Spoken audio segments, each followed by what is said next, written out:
Sometimes, the future is not waiting for us to arrive, but has already stood there, silently watching us. That night, you walked through the empty streets, and the sky was full of cracked blue light.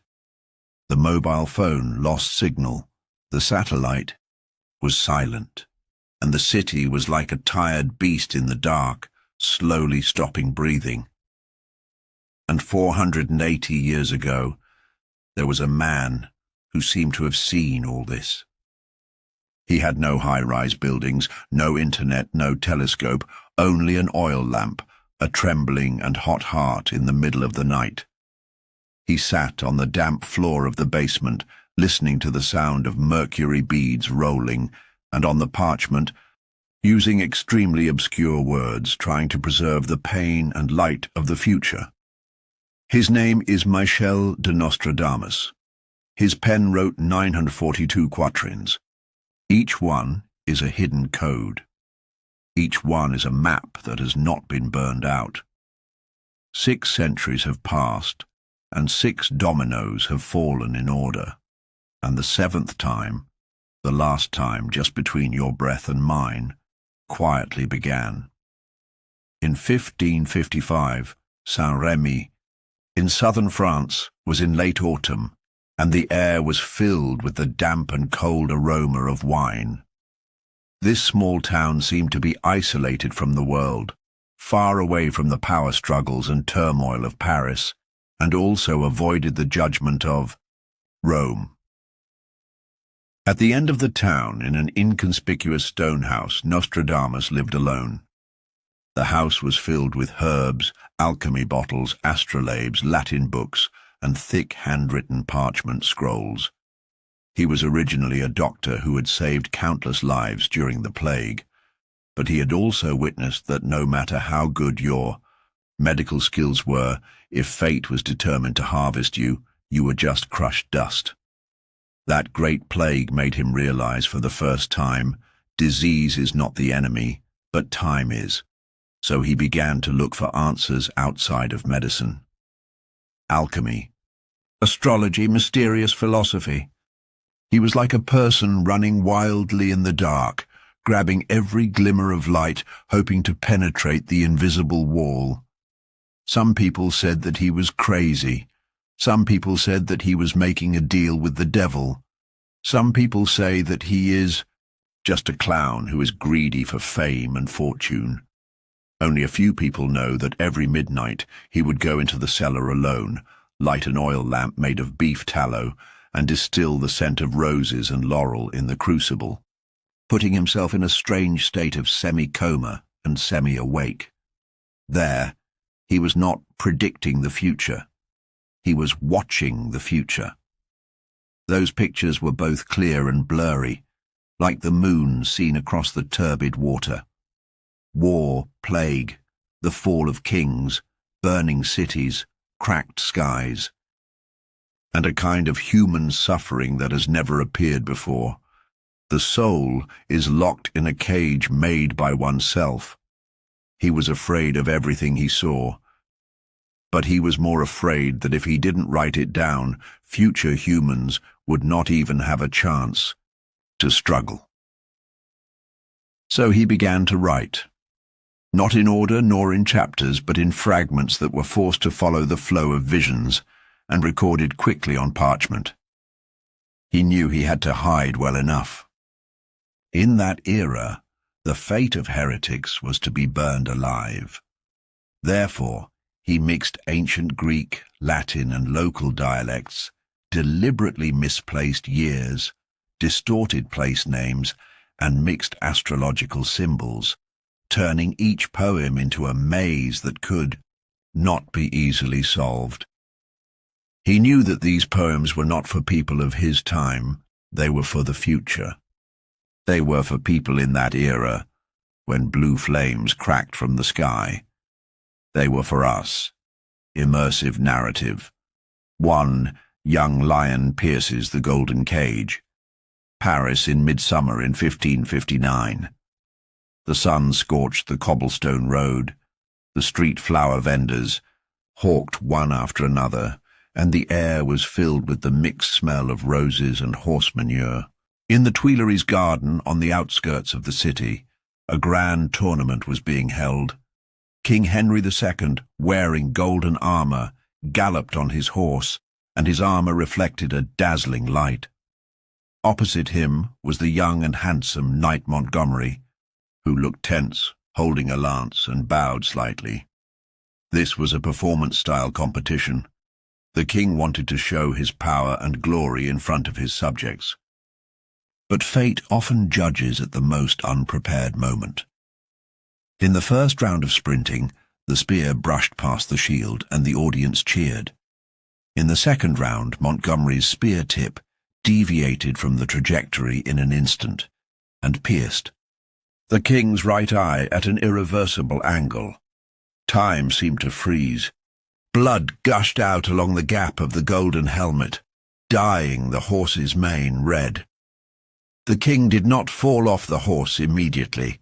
He took off his helmet tremblingly and covered his bleeding right face.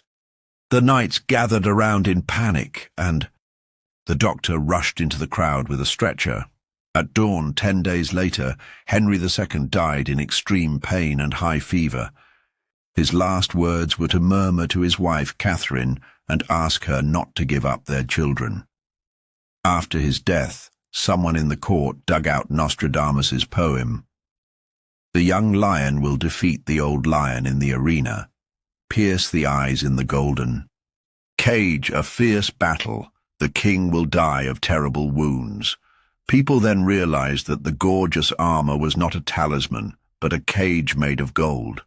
Fate has long been quietly recorded in the pen, waiting for a ruthless reappearance.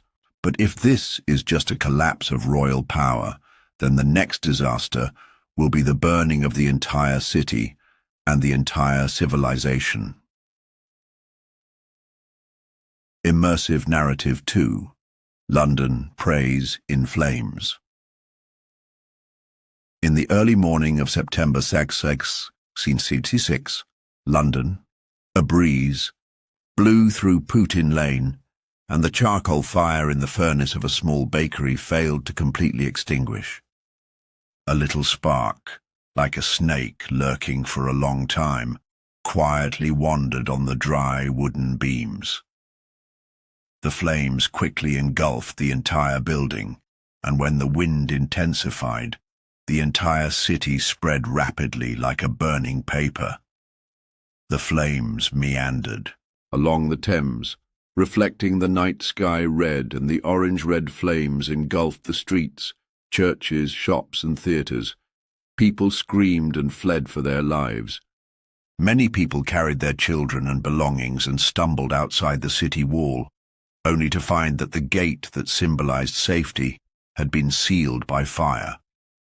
After 4 days and 3 nights, the huge dome of St. Paul's Cathedral finally collapsed in the flames, and the scorching lead water poured down like a waterfall, melting the last hope. That year, Nostradamus's poem had already predicted, 40 and 3, the ancient virgin city will be swallowed up, the light of justice will fall from the sky, and sins will be burned. People knelt in the ashes and prayed. Some dug out the charred cross in the ruins, and some vowed to rebuild on the ruins, because even if everything turned to dust, faith and hope would still jump like a glimmer in the night.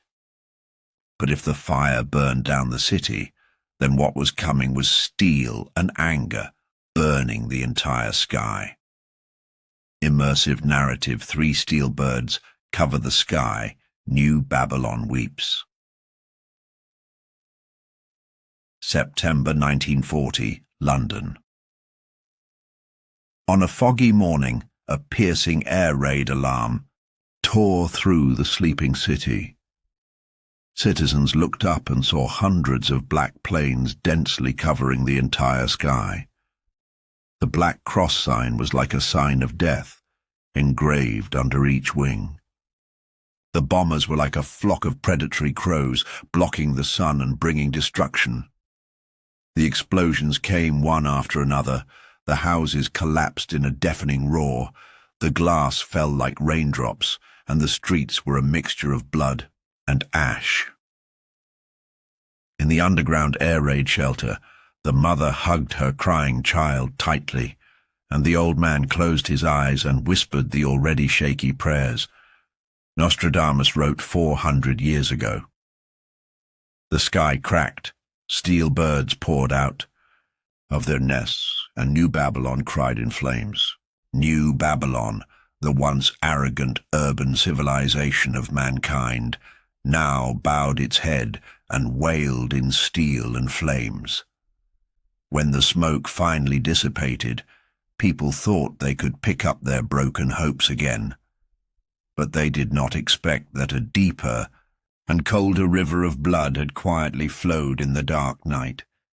Immersive narrative, Ford a Blood River, and Guillotine. 89. Paris. In the sultry July, the air was filled with the smell of sweat, corruption, and resentment. The price of bread on the street soared to a level that ordinary people could not afford, and angry crowds gathered in the square, holding the banner of liberty, equality, fraternity. In front of the heavy stone walls of the Bastille, the first roar exploded the long silent royal power. The people broke through the gate, torches illuminated the narrow streets, and broken chains and blood-spattered swords intertwined in the chaos into a wild symphony. In just a few months, King Louis XVI and Queen Marie Antoinette were pushed to the guillotine. The sickle-like blade flashed through the morning mist, and their heads rolled on the table mixed with sawdust and blood. Children chased and played in the blood-soaked square, and adults cheered with their severed heads held high, as if the blood itself had become some kind of sacrifice. And Nostradamus's poem has long predicted, the people cut off the king's head, and the children chased him by the Red River. Paris, the once elegant city, burned in the name of freedom and lost control under the banner of freedom. Revolution is not the end. It just tears the contradictions deep in the human soul nakedly, so that no one can pretend to be blind. But if humans can give birth to a new order in blood, the next time what we will witness is not blood, but light, a pair of double suns of destruction and creation. Immersive narrative, Double Suns, Burn. August 6, 1945, Hiroshima, early morning, the time. Sky is clear, and the morning mist has not dissipated. People are walking, talking, and laughing on the streets, preparing for a day's work. No one knows that the disaster has quietly arrived at an altitude of 10,000 meters. A silver bomber, codenamed Enola Gay, dropped an unprecedented bomb over the city. 3 seconds later, a white light more blazing than the sun exploded, and a mushroom-shaped cloud of fire rose to a height of 10,000 meters. Buildings were razed to the ground, and human figures were permanently imprinted on the stone steps. In an instant, the entire city went from existence to the ashes of history. 3 days later, Nagasaki repeated itself. The second sun rose under the banner of human self-proclaimed reason and glory, and Nostradamus had written 400 years ago. The sky ignited 2 suns, and the large Sparta waved thunder. Those 2 burning suns are a miracle created by mankind, and also the deepest curse revealed by mankind. Science finally touched the fire of God with the hand of reason, but forgot that fire does not distinguish between creators and destroyers. When the radioactive dust in the ruins slowly dissipated, and when the shadows of the survivors stretched very long in the dusk, mankind began to think seriously for the first time. Perhaps the end of conquest is not victory, but loneliness. Immersive. Narrative 6 Silver Boots Stepping on the Moon, July 20th, 1969. The vast universe is silent. A small silver spaceship, carrying the dreams and ambitions of hundreds of millions of people, slowly approaches the surface of the moon. Inside the spaceship, astronaut Neil Armstrong took a deep breath of thin, dry air and stepped out of the hatch carefully. This is a small step for me personally, but a big step for mankind. At that moment, the grey dust on the moon was stirred by the silver boots, and the earth hung in the distance like a blue marble, lonely and shining. Nostradamus had already left a preview in his poems. The white star carries the feet of the newcomers, and the west brings back new light. Humanity finally walked out of the earth and set foot on the wasteland of outer space. But as Apollo 11 took off and returned, what was left on the moon was not only the national flag, footprints and instruments, but also a silent lament. The higher you fly, the smaller and more empty your heart feels. Technology has opened the door to the universe, but no one has found the key to open the door to the heart. 6 prophecies, 6 thresholds. All have been crossed, and the 7th door is quietly shaking under our feet. The 7th prophecy, the blue curtain is pulling open. 6 prophecies have been fulfilled, and the 7th poem is quietly lying under the dust of history, waiting for its own moment. And this moment is quietly coming. In the last few pages of 100 poems, Nostradamus wrote, "When the northern blue curtain reflects the world, the iron river freezes the salt sea, the black wheel roars through the night, and all souls are bound in digital cages. The silent tower rises in the desert, and the old crown drifts with the sewage. When the 7 wheels converge at one point, mankind will see itself." This is not a simple war, plague, or revolution, but a great earthquake covering all mankind, magnetic field, consciousness, and order. Let us open this letter that has been hidden for hundreds of years, bit by bit. Abnormal movement of blue, curtain aurora and magnetic storm.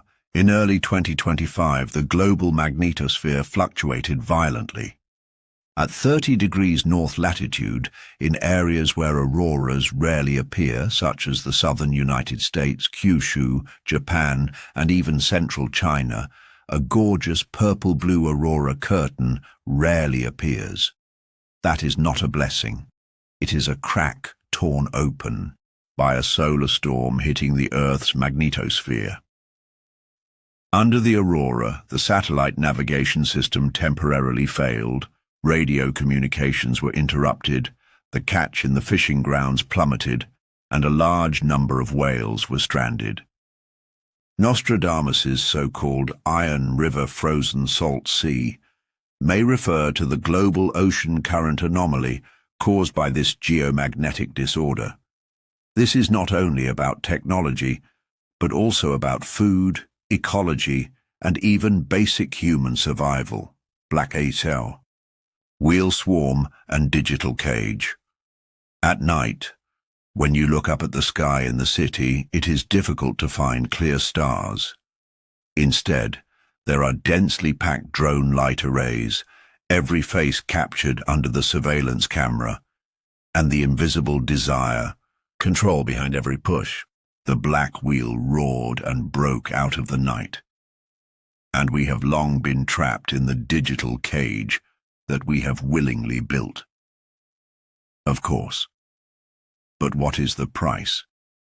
It is freedom, truth, and the original sense of connection of human beings.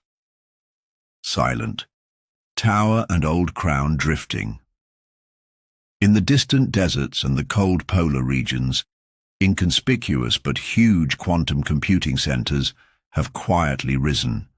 They consume huge amounts of energy, and the cooling towers emit endless white steam. Algorithms run there day and night, predicting, manipulating, and screening human desires, fears, preferences, and hatreds. The old crown, the traditional authority representing the country, religion, and ethnic group, is disintegrating with the drifting flood of information. In the future, it may no longer be ruled by kings, parliaments, and priests, but by invisible code chains and quantum decision-making programs. 7 chakras in one, awakening and fission.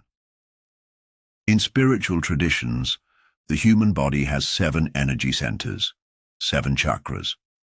When they are opened and aligned one by one, individuals can enter a higher state of consciousness and transcend fear and illusion. And Nostradamus's last sentence: when the 7 chakras converge at one point, mankind will see itself. Against the backdrop of this grand geomagnetic disorder, cognitive war, and digital slavery, this is no longer just a metaphor for individual practice, but a collective soul test for the entire species. We can either sink in fragmentation and illusion, or in the broken magnetic field and the torrent of consciousness, recondense our true self and reignite the true blue flame of humanity. So in the face of this awakening war without gunpowder but nowhere to escape, what can we, ordinary people, do? This is the beginning of awareness. In this 7th prophecy that has swept all mankind, the real way out is not to escape, but to return to the inside. Lucid observation. Get up every morning and don't touch any screen, even if it's only for 3 minutes. Listen quietly to the sound of your heartbeat 30 times. You will find that the first disorder is never the external world, but the signal field in your heart. Purification, purification. Find a quiet corner every evening, light a white candle and play 432 Hz or 963 Hz pure audio. There is a 7-chakra resonance meditation guide designed for blue flame calibration, which uses sound to reshape your disturbed information field. Every breath, every resonance is cleaning up the cognitive pollution in your body bit by bit. Connection, connection. Once a week, sit with like-minded people. Even if it's only 10 minutes, practice breathing in sync with the heart chakra. 6 seconds to inhale, 4 seconds to hold your breath, and 8 seconds to exhale. When the rhythm of the heart is synchronized, when the breath is intertwined, at an invisible level you will feel a fact that has been forgotten for a long time. True power is never generated in isolation. It comes from resonance, connection, and love. Rebirth, rebirth. Every day, complete a screen-free creation. Hand paint a leaf vein, bake a piece of bread, write a short poem without purpose. In the ever-flowing information frenzy, use your hands to touch the texture of the real world and let the soul remember again. You are a creator, not a programmed shadow.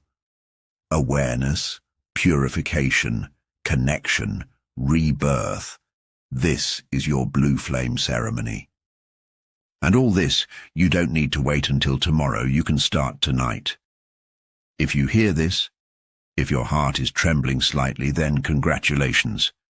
You have crossed the first invisible threshold. Because most people are still asleep at the moment when the 7th prophecy opens.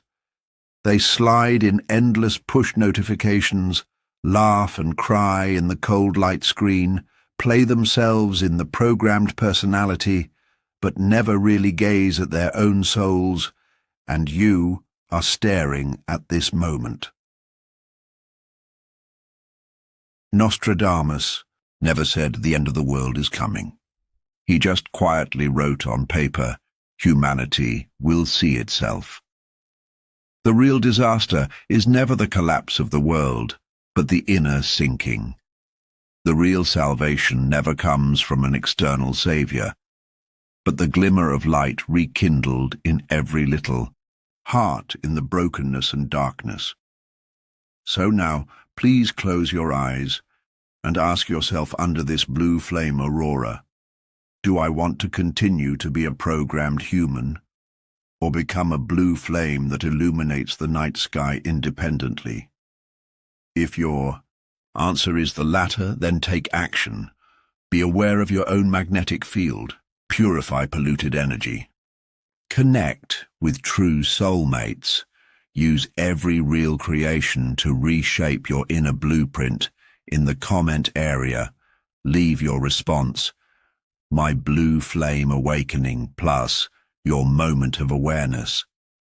Because maybe at this moment, in the invisible ocean of information, we are weaving a starry web composed of truth, love, and awakening. The seventh prophecy is not the bell of disaster. It is the starting point of soul awakening. It is not the end of the world, but the prologue. The right to choose is in your heart. Welcome to subscribe. See you next time.